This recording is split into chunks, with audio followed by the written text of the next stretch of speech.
Hip flexors are a huge thing to do on people. Almost everybody is tight in the hip flexors and almost everyone is tight in the back of their knees. And I think that has to do with all the sitting that we do in our society. So when you're sitting, the back of your knee is compressed, the front of your hip is compressed, everything is blood deprived. So when you're working the hip flexors, you got to remember their hip flexors are actually quite long. The psoas muscle probably, it goes from like about here all the way down to the inner hip here. So it's very long and it's rather thin, but it's a long muscle. So you got a lot of surface area to cover with this. Now, you can just go in and just feel real lightly, and you can go just squish right through the intestines and feel these muscles. You have to be real careful with this. When other people are feeling these, they like to have people on their side so that the intestines fall away from where you're actually trying to feel. So I just lightly go in here. If I feel some tight spots, I open. It's like she's real tight right through here. Do you feel that? Mm-hmm. Okay. But up here, I can mush into that and there's no problem. Mm-hmm. Feel that? So down here, very simple to feel that. But again, I'm using very flat fingers. Everyone always wants to poke when they're doing these things or come in and go grab like that. It's just very soft, gentle fingers, and I'm not even really contracting them. I'm just letting them bend to the back and then I'm pushing in. So if you want more training in this area, go to an ART seminar, Active Release Technique seminar. They teach you how to palpate in this area really well. Don't go by me teaching you this stuff, okay? So, but that's how I feel that. So if you feel comfortable doing that, you've had that training, go for it. But the psoas comes down and it attaches the inner side of the hip, the way in. So it acts as an external hip rotator when it's contracting, but its primary function is flexion. And this is the muscle that you're using when you're doing a full sit-up, which is why you never want to do full sit-ups, is because this muscle attaches to all 5 of your lumbar vertebrae and even up to T12, I believe. And when you're doing full sit-ups, you're yanking these bones forward and they don't have muscles to pull themselves back. So it's not, full sit-ups are not a good thing to do. A crunch does not use your hip flexors. A crunch just uses your abdominals. So if you find yourself having to put your feet underneath a couch or have somebody hold your feet down, then you're using your hip flexors, period. Because then you got to go up past that point. That makes sense, right? Mm-hmm. So hip flexors, one of the big spots to go for is right down here, the pubic bone, the ASIS. There's a ligament there. This area is very tight on a lot of people. You jumped a little bit when I pushed there. Was it a little sore? No, it's just oh, just a little tickle. Yeah. So, and if people are ticklish, they're usually irritated. You laser them and the irritation goes away. It's the craziest thing. So if you have people that are, now if you're dealing with a 12-year-old, yeah, it's gonna be, there's ticklish everywhere. But when you're dealing with an adult, they usually are not ticklish. And if they say they're ticklish, it's actually they're irritated. So you laser them for 10, 15, 20 minutes and that irritation usually goes away. I have had a few people that even after a few hours, they were still irritated by me poking on them. I just apologized and poked on them a few more times. No, so is that bothering you? Is that? No. But you come down here with the lasers and it's very easy to do. You hit the start button.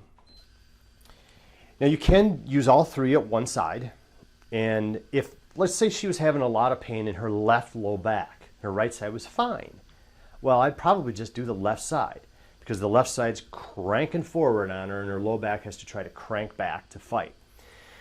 People rarely hurt here, so to even go here is just an oddity that you just got to explain to people. But these are your hip flexors, so if they're contracted, they're pulling you forward.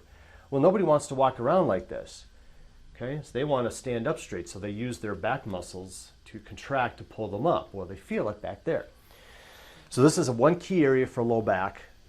And you can't just look here. You actually got to look at the low back too. Both areas are critical to understand, but I usually like when people have low back pain, I'll do some treatment here, see if it helps. And this is another thing too. When people come in for a first time, I always tell them that I use the lasers to actually help me figure out where the problem is. Okay, so I might feel this, and I might feel this is tight, and I do it, and they get like zero relief from it. Well, okay, after 20, 30 minutes of doing that, they should feel some kind of relief. And there are exceptions to that. But if they don't feel any relief, I'll flip them over and I'll check the back and I'll feel for knots and spots there. And you can do that, obviously, first thing if you want to check both spots and then go whatever you think is going to be the most important. But the hip flexors are clearly a spot that is missed all the time when it comes to low back problems. And The hip flexors destroy the low back discs. They literally crush them even when you're sleeping. So people always think that it's just gravity that crushes the discs. It's way more than that. It's your tight hip flexors, because the hip flexors, these are low back muscles. They connect into your low back at the front of the spine though. The back muscle is connected more in the back of the spine. So you have muscles in the front and the back, and when they're both contracted, so this is short, you're pulled forward, your back muscles now are tight or are contracted because they're trying to hold you up. All that plus gravity is crushing your discs even when you're sleeping. So your discs never have a time to regenerate. And I don't know if you know, you gain a little bit of height at night. You heard that, right? You gain a little height at night because your discs absorb more water. Well, once you get back up and walking again, it smushes all that water out of there after a few hours. And so, so this is an important area to do for low back pain, for hip problems. Obviously, if someone comes in and say, yeah, my hip flexors are tight, this is obviously where you'd want to go, right? So you can do this, or you can do this type of a thing. So you have one on this side, you have one on the other. Now these I usually go straight in because I am looking for depth here. I want depth. I would never go at an angle on these guys because I want depth. And right there is just snug. Have you been feeling these work on people? Yeah, feel it. Just feel how bad that doesn't hurt. Feel how tight that is? Yeah. Yeah. And right below it, I mean, this is fine. And you can just, you can tell. This one, I would have the patient feel too, because remember when I came in the Oh first yeah, yeah, time? yeah. That's right. You said it. Like, Yeah. I would have your patient feel because you could feel it. It was cordy and crazy, and within 20 minutes, it was like whoosh. Yeah, it was a lot felt better. So different. Yeah. Yeah. Now you haven't had this done for. Probably a year. I don't know. Well, last time I saw. Yeah, you're right. Probably a year. So yeah. So she's needed a little bit more of this. But that's the other thing people will ask too: is does this last? And the answer is yeah, it really does, because this is working in a chemical way. Now, you always got to be careful when you say, does it last? Because people are asking, does the pain relief last? Mm-hmm. And sometimes the pain relief does not, but the chemical part of it does. So, but most of the times the pain relief lasts as well. But if I say that and somebody says, well, I treated and the pain was gone, then a few hours later it came back, well, you lied, well, that's not what I mean. It's, you got to get this, you've got to get the chemical aspect fixed up enough where your body can make enough energy in that area to keep the muscle loose. So some people actually feel more benefit after the lasers the next day. I've heard that over and over again from people. A lot of people feel a lot of relief as they're getting it done. Some people can't even tell.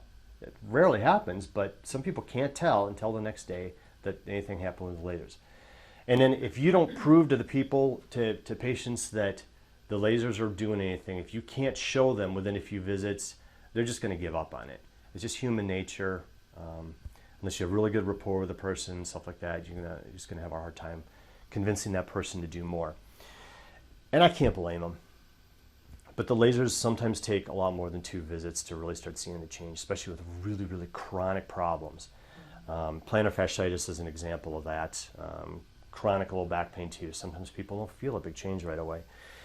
So anyway, so here I'm getting one laser on each side. The other one, you notice I just kind of bent these a little bit so I can get the other one a little further up in the belly, just to get a little bit more, so it's not really treating the table. So you'd be surprised how many people are really tight in their, I don't want to use the word core, but it is the core area, okay? Whenever you hear people talk about core, I'm wondering, well, what are you talking about core? So to me, core is kind of like this whole section here, front, back, sides, everything. Kind of the core of the body. So when I am doing one side, you can easily do it like this to get one of the psoas muscles. And remember, there's the iliacus down here too. I totally neglected to talk about that. So you've got the psoas and the iliacus come together to form the iliopsoas tendon that attaches to the inner thigh. So the iliacus you can get as well. You just have to put it a little bit more up here, and you're trying to basically get the bowl aspect, the inner part of the pelvis. And really, you might just want to do one side when you're doing that, because you're trying to get in deep and go through all the intestines and everything. And even here too, I'm going through intestines just to get this. So I come down here, I feel this tight spot. She feels it. I can have her feel it. Mm-hmm. Does you feel that? Okay. So I could put this on here. What? I can feel it without feeling it. Yeah. So you just put this on there, and here I could, if I want to aim in a little bit, you know, I can do that. I can go straight in. I can go a little out if I wanted to. You can do whatever you want, and you can get that in probably in 15, 20 minutes. I'd come back and that would feel different. And again, I'm very lightly touching this. I'm hardly putting any pressure on. I'm not, you know, palpating sideways and dragging intestines. So this should be fairly comfortable to just push on people. And so when you're going for hip flexors, just cover from the whole thing. Really with the low back, it seems to be the lower aspect. I think because the iliacus is such a big piece of this, and the iliacus does not connect to any of the lumbar vertebra.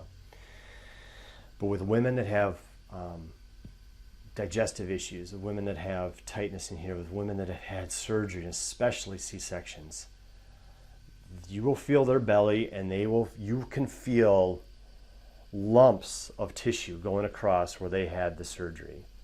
Because remember, when they have C-section, they have to come back out. So first of all, they cut open obviously the abdominal wall, then they have to cut open the uterus.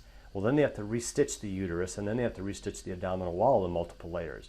So it's all this garbage, and then the scar tissue that forms on top of it. The lasers are amazing at getting rid of that. I've never seen anything like it. So you can just take these and go right along the scars. And there was another chiropractor down the road that had a lot of these in there. Just this rows of this stuff. And we got rid of, I think, almost all of it in like 3 visits. Now, yeah, it was a few hours each time, but it got rid of it. And she's just amazed. And think of how much that scar tissue affects everything down there.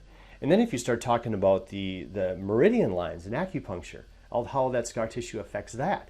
Acupuncturists, if you want to see something different besides needles, use the lasers instead of the needles, or use the lasers with the needles. I'm not trained in any of that stuff, but I've heard it's amazing, because usually with acupuncture, they're feeling for the tight little knotty muscles, and they'll put a needle right in there. And you can use the lasers to do a similar thing. It's my understanding. Massage therapists, if you can't work anymore because your hands can't take the beating anymore, get a few lasers and set up shop, because you've got the talent with the hands to feel the troubled areas. You just need the lasers then to do the work. You could manage 2 or 3 of these all at the same time. You could be treating 2 or 3 people simultaneously, because once you've had them set up, you just walk away and maybe come back in 20, 30 minutes and check on them. Or have a buzzer system where they could buzz you if they needed to. But this is a nice way to get the abdominal wall. You can go all the way down to the pubic bone right there. Pubic irritation, not pubic irritation, but bladder irritation. Well, people do have pubic irritation, actually, right where the rectus abdominis attaches in there, so you can use it for the muscles there too. The neat thing about the lasers, you can really use them anywhere and have good results. And if something doesn't change with the lasers over and over, you know, it might not be the solution for you for that. But it's a nice, simple way without cutting, without surgery, without needles, without costs, or without drugs and stuff like that. It's really safe. So abdominal wall or abdominal area, you can do the liver, you can do anything down here. I've never had a problem with anything. And then obviously if someone's having respiratory problems with the chest, they can't breathe, they have rib pain, coughing a lot, you know, they can't clear stuff out of their lungs, you can literally come up and just laser their lungs.